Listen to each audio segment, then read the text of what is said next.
အားလုံးပဲမင်္ဂလာပါရှင်ကျမက Hinted Diary Page မှာမေးဖြစ်ပါတယ်မေးဒီနေ့မျှဝေပေးချင်တာကတော့ကိုင်းခရမ်းကျင်ဒီလေးကိုငပိချက်နေပါငါအခက်လေးနည်းနည်းနဲ့ချက်ပါမယ်နော်ကဲကြည့်လိုက်ကြရအောင်နော်မေကခရမ်းကျင်ဒီလေးတွေကိုရေသေးချာရေစီးကြောပြီးတော့စိတ်ထားပါတယ်ရှင်မေတို့စားချက်ဖို့အတွက်မီးကပူလာပြီးအိုးလေးမီးပူလာပြီးဆိုရင်တော့ကျမတို့စီးထည့်ပါမယ်မေကတော့မြေပဲစီလေးပဲသုံးပါတယ်เนาะအမေထွားမြေပဲစီကိုသုံးပါတယ်နှစ်စွန်းလောက်လေးထည့်ပါမယ်ပြီးရင်စီနည်းနည်းပူလာပြီးဆိုရင်စနွင်းလေးထည့်ပါမယ်ဂျင်းစက်သွန်အဖြူအနီးငရုတ်သီးစိမ်းကိုထောင်းထားတာလေးကိုထည့်ပါမယ်เนาะဒီထဲမှာမေကငရုတ်သီးစိမ်းကိုအနေတော့ပဲမထည့်တာပါဘူးနည်းနည်းလေးပူထည့်ထားပါတယ်မေဆက်ဆက်လေးစားခြင်းလို့ပါရှင်เนาะအဲ့ဒါလေးကိုအရင်ဆုံးစီတက်ပါမယ်ကြောင်လေးလှဖို့အတွက်မေတို့ပေါ့နော်ငရုတ်သီးဟင်းချက်မှောက်လေးလည်းမေထည့်ပါတယ်နော်မေကတော့3ဆွန်းလောက်ထည့်ထားပါတယ်အယောင်လေးလှဖို့အတွက်နော်တချို့ထည့်ခြင်းလည်းရတယ်မထည့်ခြင်းလည်းရတယ်မေကတော့အယောင်လေးလှခြင်းတဲ့အတွက်ကြောင့်ငရုတ်သီးစိမ်းမုံလေးကိုထည့်ပါတယ်ရှင်ပြီးရင်တေးချချလေးမီအေးလေးနဲ့ဖြည်းဖြည်းချင်းစီတက်ပါမယ်စီတက်တဲ့နေရာမှာနံပါတ်1စိတ်ရွှေပါနံပါတ်2ကကျတော့မေအမြဲတမ်းပြောထားသလိုမီအဖွင့်အပိတ်လေးကိုကစားပါမီလုံးဝများလို့မရပါဘူးနော်မီများဝိုင်းရင်ကျွန်းသွားပြီးတော့ဟင်းကစားလို့မကောင်းပါဘူး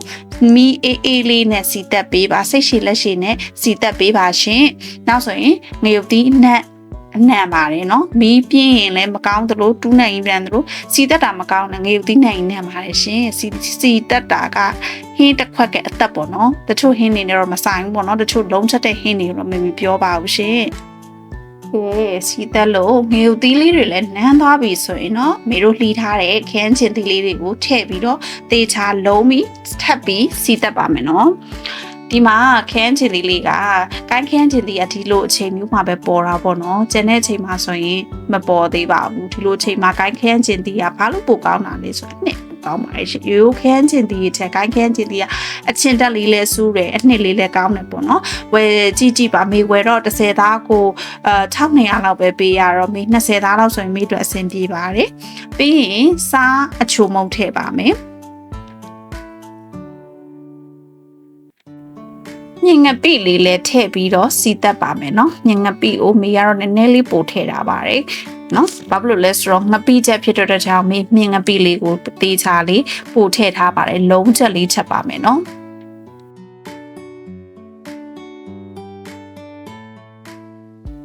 နည်းနည်းလေးလုံးပြီးသွားပြီဆိုရင်တော့မေတို့ငပြာရည်လေးနည်းနည်းထည့်ပါမယ်เนาะမေကတော့ငပြာရည်လေးတစ်စွန်းလောက်လေးထည့်လိုက်ပါတယ်ရှင်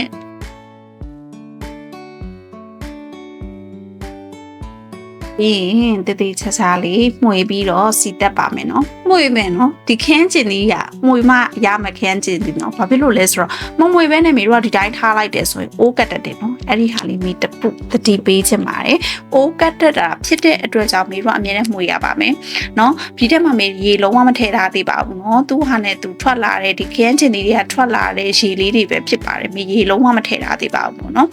ပြီးရင်မေဆော့ဒါတနေ့ကကြံတဲ့ငါးလေးပေါ့ရေခဲတစ်တာထဲမှာတိန်ထားတဲ့ငါးလေးကိုအယိုးတွေနှွာပြီးတော့မရဟင်းခတ်အနေနဲ့ပဲသုံးမှာငါးလေးကတထုံးမှပူတာပါရှင်အများကြီးမဟုတ်ပါဘူးနော်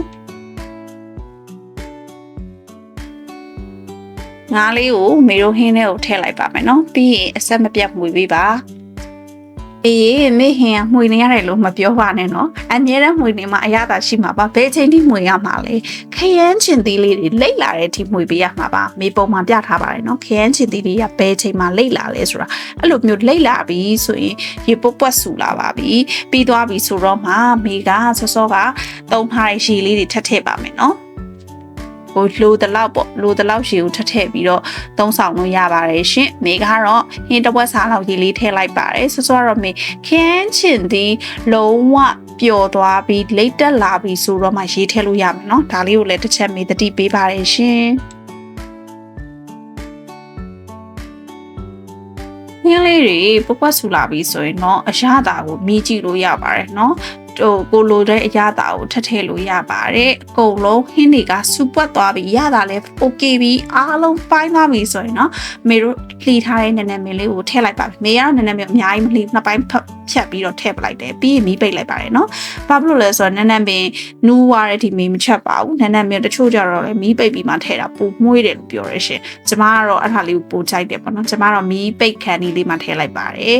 အားလုံးကိုကျေးဇူးတင်ပါတယ်ရှင်မေးချက်ပြပေးတဲ့ဟာလေးတွေကိုကြိုက်တယ်ဆိုရင်မြို့ follow လေးနဲ့ subscribe လေးလုပ်သွားပေးပါအောင်เนาะမိမလည်း YouTube channel လေးရှိပါတယ်ရှင်ကျေးဇူးတင်ပါတယ်